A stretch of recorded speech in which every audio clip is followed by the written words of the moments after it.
I want to see Sha'Carri Richardson sit down with Joe Rogan on his podcast to talk about this and get high while they're talking about how absurd this is and the fact that she missed out on running the 100 meters because of a THC test.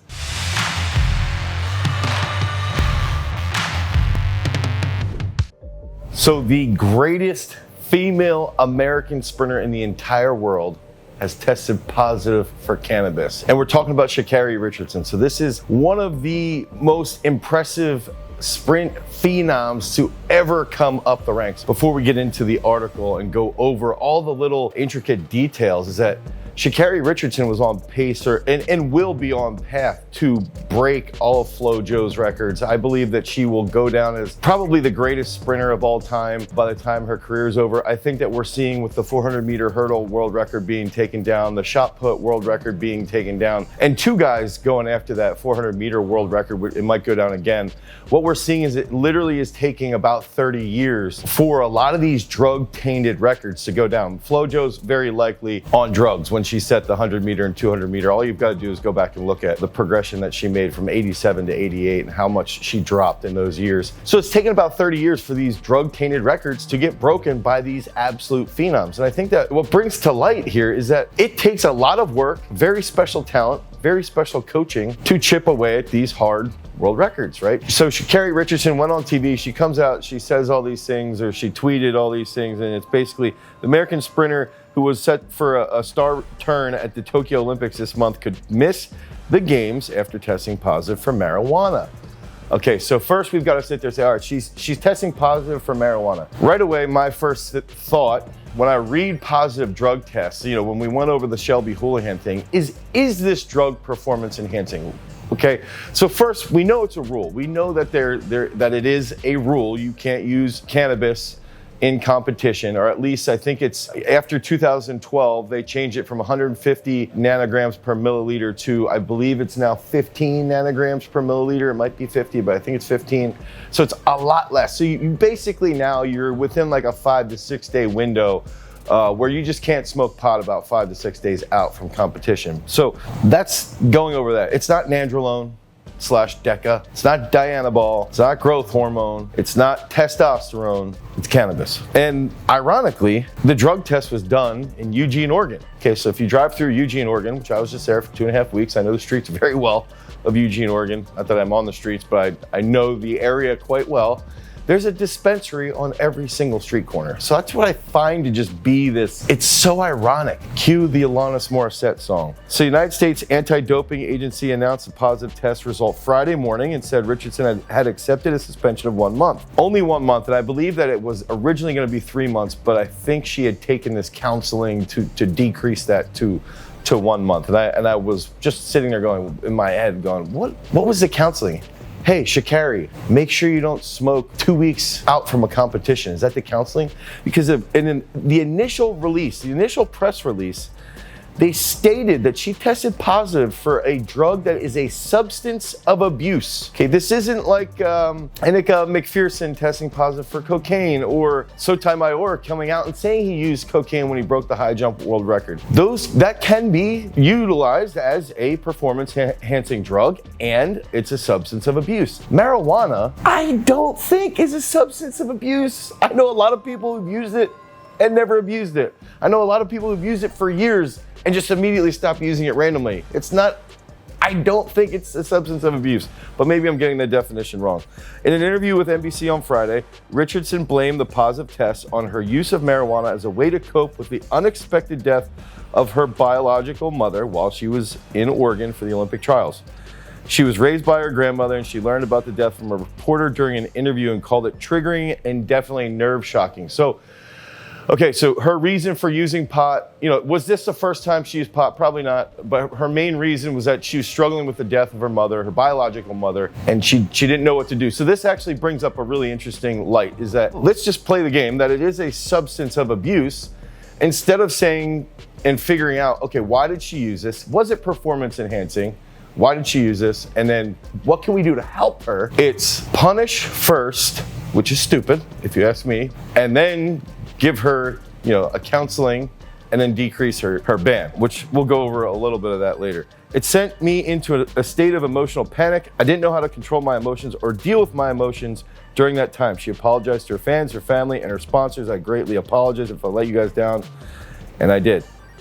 So she went on the Today Show, and she talks about her positive drug test. She comes out, she owns it. That's the coolest part, right? She owns it. She tweeted right away, "I'm human." She owned it. She said, I screwed up. I made a mistake. Now, and we're gonna go over what that mistake was.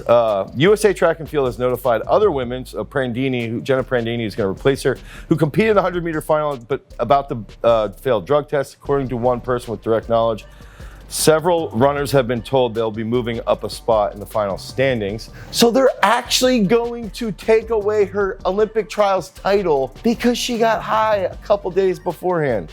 Prandini, who placed 4th at the trials, has been notified that she will now be one of the 3 women going. And Gabby Thomas, who finished 5th, was named as the alternate. Gabby Thomas tore it up in 200. They're both going to be, and so did Prandini, they're both going to be going no matter what. Richardson will be eligible to return on July 30th. That day's schedule includes the first qualifying rounds in the women's 100, an event that now will happen without her. Early Thursday afternoon, Richardson cryptically tweeted, "I am human. I just say, don't judge me, and I am human. I'm you. I just happen to run a little bit faster."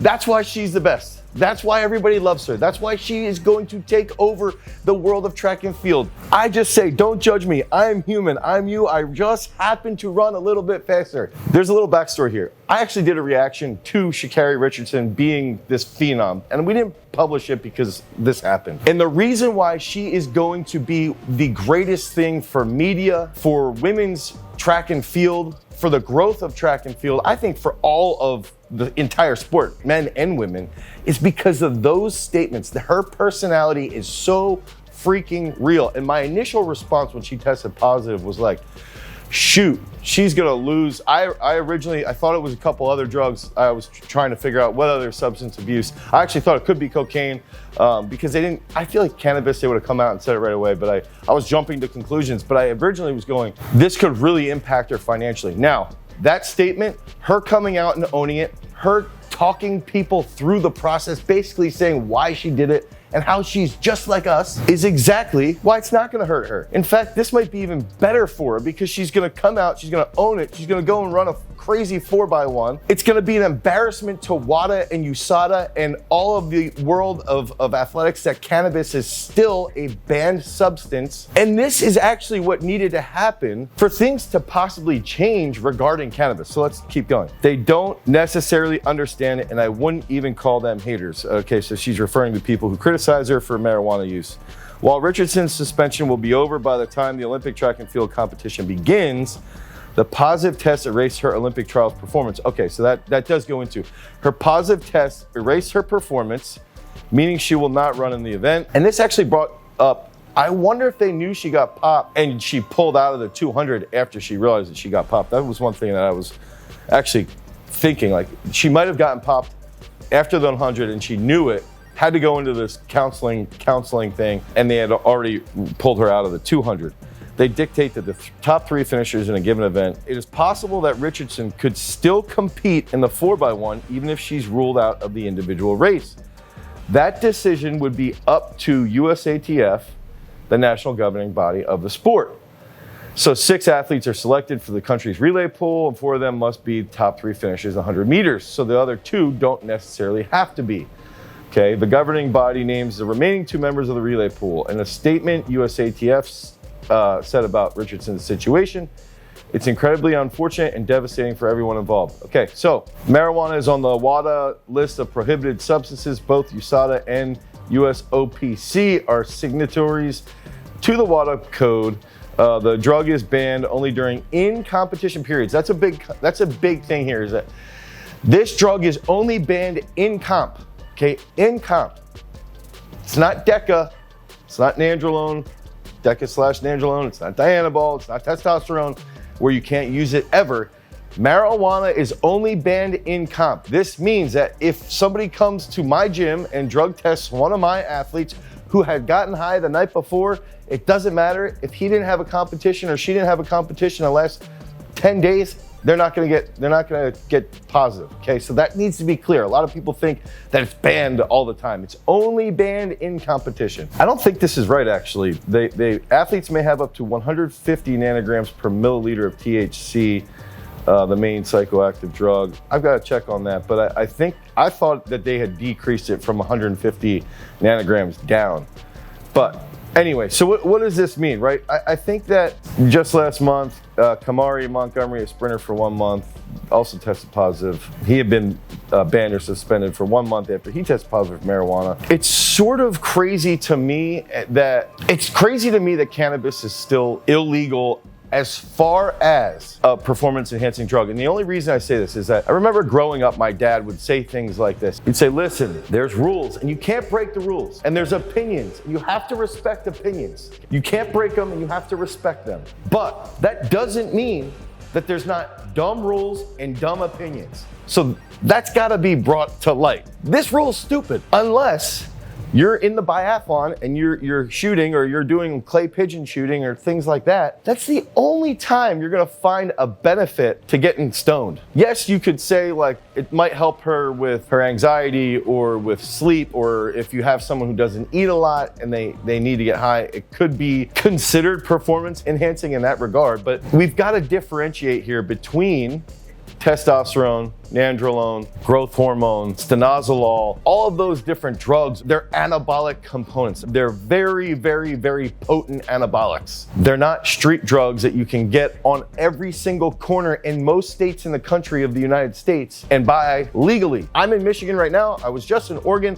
Both states I can buy recreationally, legally, because it's safe and it's okay. Marijuana is not bad. I don't believe it's addictive. And on top of that, alcohol is way worse. So that's my little side rant. But going back to this, I believe Sha'Carri Richardson is going to go down as the greatest sprinter in women's history. Initially, I believe that this was going to be a horrible thing for her career. But I forgot one key component with Sha'Carri Richardson. Her personality. I forgot who she is, because she owned her mistake. She came out, she owned it.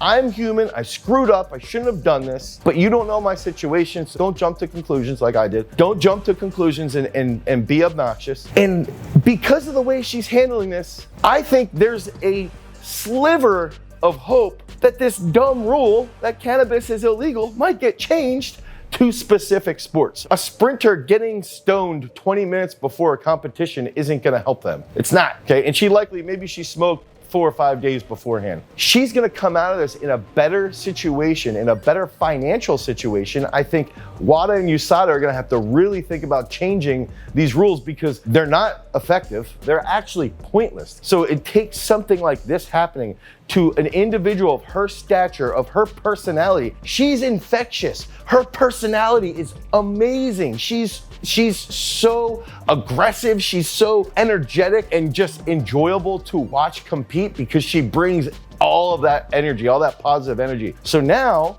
the media is gonna be spending more time talking about Sha'Carri Richardson not being at the track than they are gonna be talking about her lighting the track up. And that's gonna have a negative impact on the Olympics and potentially on track and field in the short term. In the long term, she's gonna come back, she's gonna blow everybody out of the water like she has been.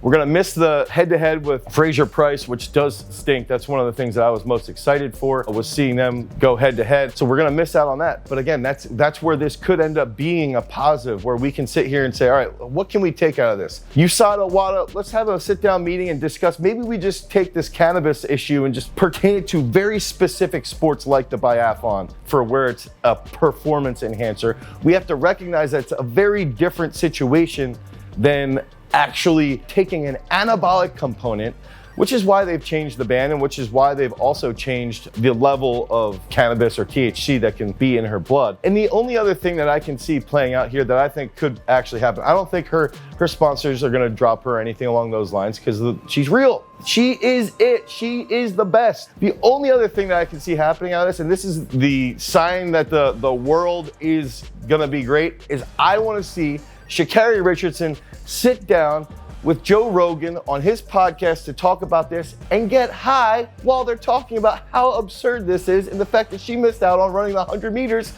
because of a THC test. That's my whole take on the whole situation. We have to be, as a society and as an NGB at USATF, they should have been reaching out to her immediately, and other athletes that are world class. Do you need support with this? Do you need to sit down and talk to somebody? How can we help you handle this? We can even be more preemptive. We could sit there and say, hey guys, let's start to partake in different therapies. Let's engage with cognitive behavior therapy on a regular basis. Let's partner up. We partner up with an app, Bloom. Let's partner up with Bloom, USATF, and now you partner up with them. Hey guys, this is how we want you to handle your stress. This is how we want you to handle negative things that might happen in your life, so that everybody can learn how to have techniques to handle stress at different points when they are triggered. Okay, so there's a couple big key lessons that we can take out of this. So is it absurd? I think it's absurd, but I'm also proud and happy to see that Richardson owned it completely. That just shows her character. And I wish more people, Shelby Houlihan, come out and just own your mistake. It's okay. You're human. We know you're human. We know Richardson's human. Everybody who uses drugs, it doesn't mean you're a bad person. It just means you screwed up. So if you want more information about THC and marijuana and its impact on sports, click on this card right here. If you need help with strength training for sprinting, click on the link down below. Head over to garagestrength.com. Until next time, guys, peace.